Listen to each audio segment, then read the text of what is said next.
You sit down for a good session of productive work. You crack your knuckles. You stretch your arms and back. You put your hand to the keyboard and, yep, you're out like a sleeping toddler. In this edition of Mind Hack Sundays, we'll talk exactly how to optimize your work environment for maximum productivity and learning. I read through a ton of literature on the topic, like Smarter Tomorrow by Elizabeth R. Ricker, Deep Work by Cal Newport, and more than 50 of Andrew Huberman's podcasts on neuroscience. I will give my biggest insights on work discussed in all of the categories displayed right now. We'll be using Aiden as our physical representation of these points. It's just Aiden, except spelled with an E.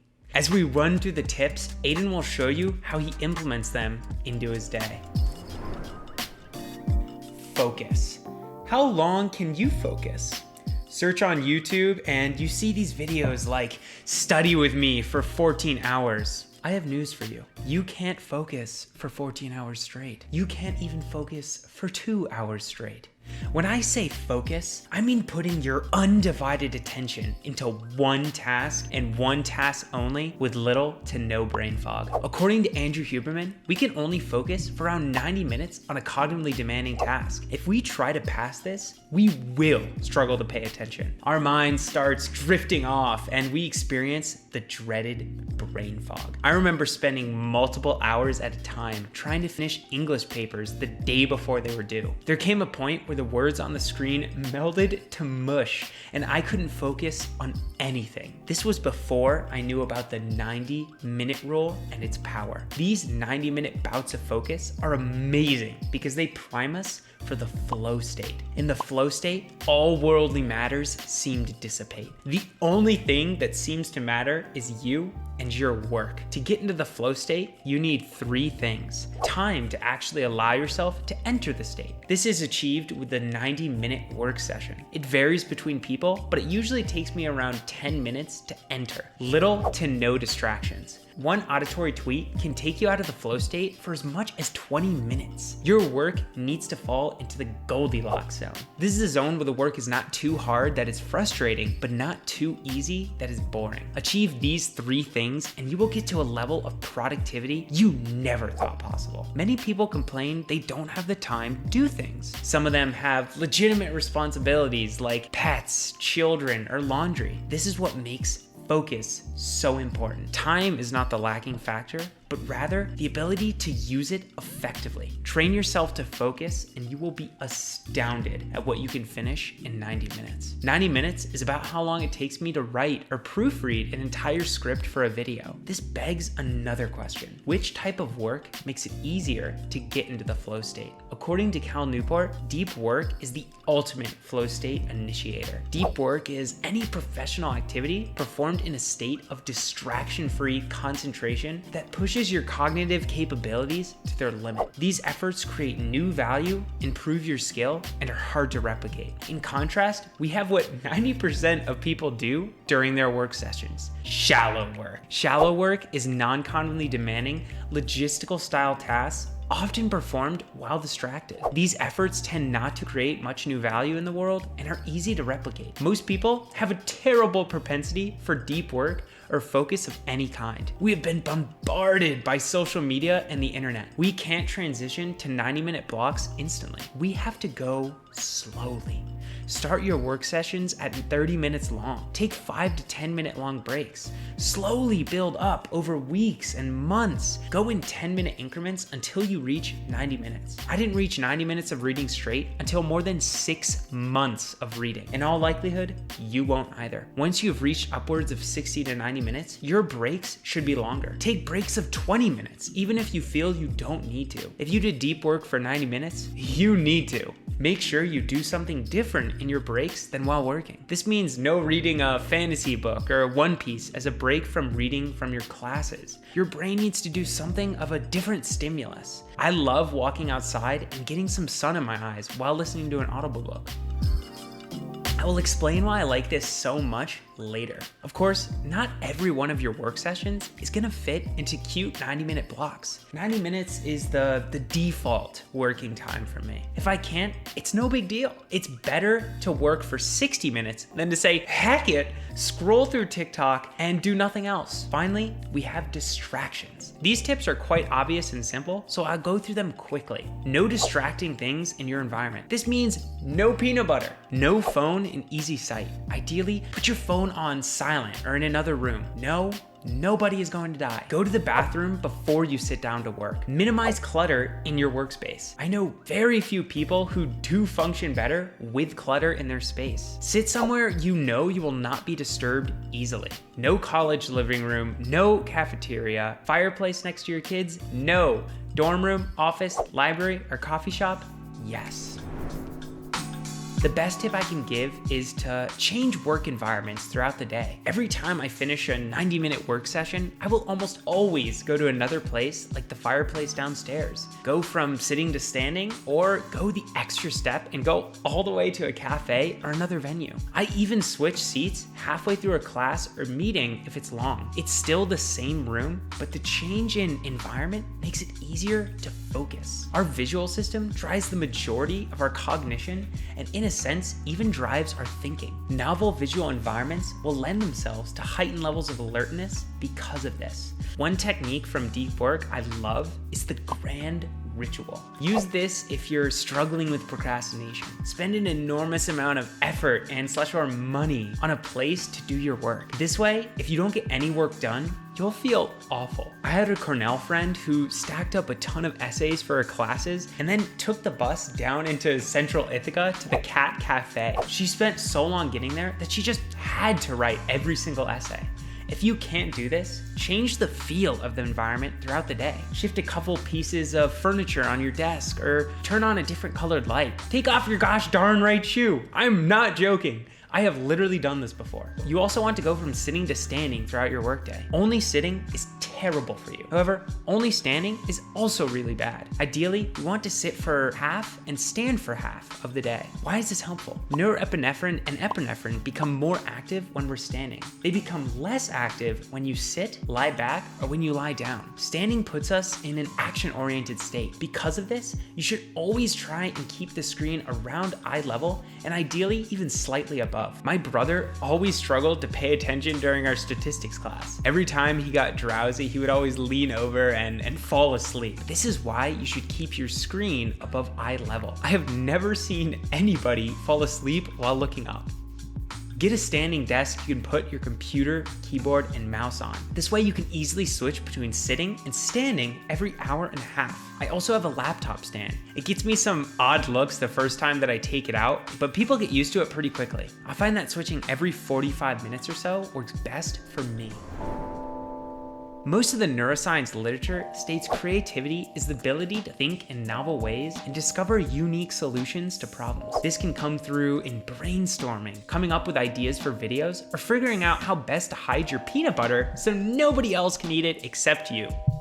It's obvious to most people we can prime ourselves to be more creative through certain interventions. The cathedral effect is a classic example. The effect makes it so that our thinking becomes more restricted and restrained in tighter, smaller, more confined visual environments. If the ceiling is higher or we're in an expansive place with a lot of distance, we'll be more prone to abstract and kind of loftier thinking in particular. My skits comedy group always meets in a really high ceilinged room at Cornell around 5:30 at night. This is the exact environment we want to be in when scripting sketches and brainstorming jokes. Try to do creative types of thinking in the second half of the day, and an expansive room is a great idea. I prefer to have a brainstorming or idea generation meeting with my team inside of some sort of big room during the afternoon. Contrastingly, if you want to do more analytic type of work, solving quadratics for instance, you ideally want to be somewhere with a low ceiling height and in the first phase of the day. If you can't do this, wearing a baseball cap or a hoodie can artificially create a low ceiling by restricting your vision. The time of day plays a massive effect on work we are prone to doing as well. I described the 3 phases of the day in another one of our Mind Hack Sunday videos, but I'll briefly go over them here. The first is phase 1, which lasts 0 to 8 hours after waking up. During this phase, the neuromodulators norepinephrine, as well as epinephrine and dopamine, tend to be elevated. Epinephrine, or adrenaline, is manufactured from dopamine, which causes your whole system to be action-oriented. This specific state puts us in a mindset perfect for analytic types of work like mathematics. Phase 2. The second phase is 9 to 14, maybe 15 hours after you wake up. In phase 2, serotonin levels start to rise up with the previously mentioned hormones going down. The second half of the day lends itself to a more relaxed state of being and primes us to do more creative types of work. The third phase is 16 to 24 hours after waking up. Please, for the love of peanut butter, sleep. If you don't get good sleep, then none of the work you do during the day will be worth it. Like the 90-minute rule, you don't have to be a stickler for this. Just because it's phase 1 doesn't mean you can't do creative work, and just because it's phase 2 doesn't mean you can't do analytic work. Phase 3, however, is non-negotiable. Sleep, for goodness sake. Another fascinating tip I learned about creativity from David Perel is the creation of a bizarre-ble. A bizarre-ble is the unique ideas you have from the culmination of books, articles, podcasts, or anything you consume. There's so much content in the world, nobody has consumed the same variety of things as you have. Building a bizarre-ble means ingraining this idea and purposely consuming weird things. Read things that other people have not read and mix together ideas that have no relation to each other. Haruki Murakami once said, if you read only the books everyone else is reading, you can only think what everyone else is thinking. Boost your creativity. Read a ton of weird stuff. Combine a book on the history of plant decoration with one on the political system of ancient Greece. You're bound to come up with ideas no one else has thought of. Another great way to boost creativity is to bounce your ideas off of other people. Everyone you meet has had different parental situations, social situations, learning experiences, and pretty much everything else related to life. Any idea you bounce off of them will go through a completely different personality. This is why brainstorming in a large group of people is often so fruitful. Elon Musk purposely designed SpaceX to force engineers to interact with the production crew by placing their office in the way of the path. This fosters conversation that wouldn't have happened otherwise and allows for creativity to flourish. Of course, there are still some boundaries that you have to set if you want to maximize your productivity. You knew this one would come eventually. People are the most distracting thing in the workplace. It's essential that you make it clear how you want to be approached and how open you are to conversation. Relationships are, in my opinion, the most important thing in life, but you can't be around people all day. As Tim Ferriss said in his book, The 4-Hour Workweek, learn to be difficult when it counts, in school as in life. Having a reputation for being assertive will help you receive preferential treatment without having to beg or fight for it every time. There are 3 methods I use to develop this reputation. First thing, I make my morning hours practically non-negotiable. I don't care what it is. If it isn't past 9 a.m., I won't do anything diverging from my morning routine. I absolutely have to get in a workout and a 90-minute deep work session every single day. Because I've been so clear about these hours, nobody questions me anymore. The second is if someone does come into the room during these morning hours, I share some of my peanut butter so they'll go away. I'm kidding. Nobody takes my peanut butter. I make sure that my body isn't oriented towards them when they start talking to me. This gives them the message that I don't want to talk. Normally, when people come to me in the latter part of the day, I love talking and giving them my full attention. But this is morning Nathan. He's built of completely different stuff. Finally, if I get really desperate, I will literally shout, "No!" if I hear someone knock on the door. I stopped doing this a while ago because I found it was a little mean. It served its purpose in ingraining my deep work habit at the beginning of the day. If you find yourself in a rut, have a conversation with a loved one or intellectual partner. It's more important than optimizing every single part of your work. David Perel says he gets most of his ideas for writing while talking with others. He hops on a Zoom call with one of his longtime friends and they talk for an hour and a half. They then go over the transcript of the call created using Otter and bold the best ideas. He says he gets some of his best writing ideas by working in this way. It's a misconception most of your ideas come at your desk while writing. Of course, many do. I find much more of my ideas come while talking to others or listening to a podcast. I got the idea for this video while standing outside of the Robert Purcell Community Center at Cornell, sipping a cup of coffee and listening to the birds chirp. Similar creativity, utilizing the phases of the day is crucial for optimizing workspace productivity with lighting and vision. Let's talk about what you should do at each phase. Phase 1. In phase 1, it's crucial you get morning sunlight in your eyes. It doesn't matter if it's cloudy. As Andrew Huberman says, he doesn't care if it's the gosh darn Scandinavian winter. You need to get outside. Blue light from the sun uniquely signals your body that it's the morning and you should wake up. How about indoor lighting? Overhead lights target melanopsin retinal ganglion cells, which are enriched in the lower half of your retinas and view the upper part of your visual field. What in the heck are those? It's unimportant what those cells are, but you do need to know that they signal to areas of our hypothalamus that create a sense of alertness. Try and turn on overhead lights in the workspace you're sitting in. Some people will get a rim light in front of them in the morning, but Andrew and I personally use a light drawing pad. It's easy to move, so you can bring it in your backpack if you're going out with a laptop in the morning.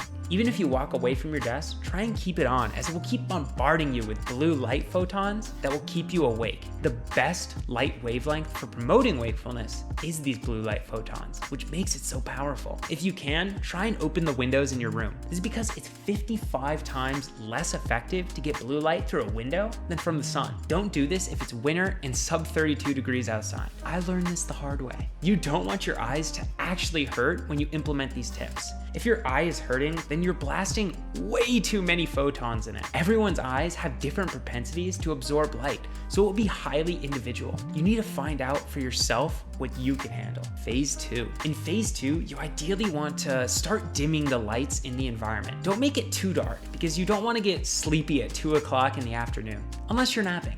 I feel that. You can still have lights in front of you, but turn off the overhead lights. In phase 2, you want to be mindful of preparing for sleep during phase 3. Phase 3. In phase 3, you already know what I'm gonna say. Sleep, for goodness sake. If you can, turn off all lights in your environment about 2 hours before bed. You might feel weird sitting in complete darkness, but your morning self will thank you. I remember in high school, my brother would always keep the light in his room on at all times. I would come in while he was playing games and turn them off. He always got mad at me, but I was only trying to help him sleep.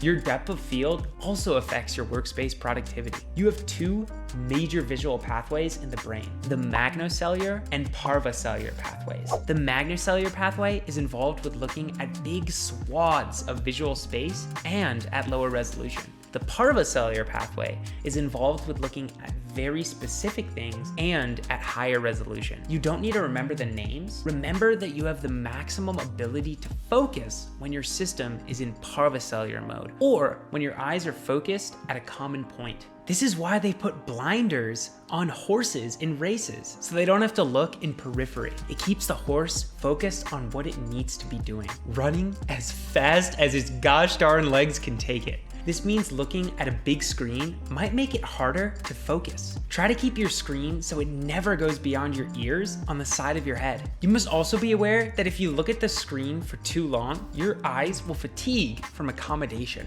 This is because the shape of your eye literally has to change so that the lens can move and can continue to focus on that location. A good rule to stop this from happening is to try and look away from your screen every 45 minutes. You need your vision to switch from parvocellular to magnocellular vision. And by the way, going outside and checking your phone absolutely doesn't count. Ideally, you want to look at the sun outside. Implement this within your 90-minute work sessions if you have the means to. Set a timer for 45 minutes and then go outside or open the window. It doesn't have to be long. A minute or 2. I find it useful to think about what I was working on so I don't lose focus. Then go back inside and work for another 45 minutes.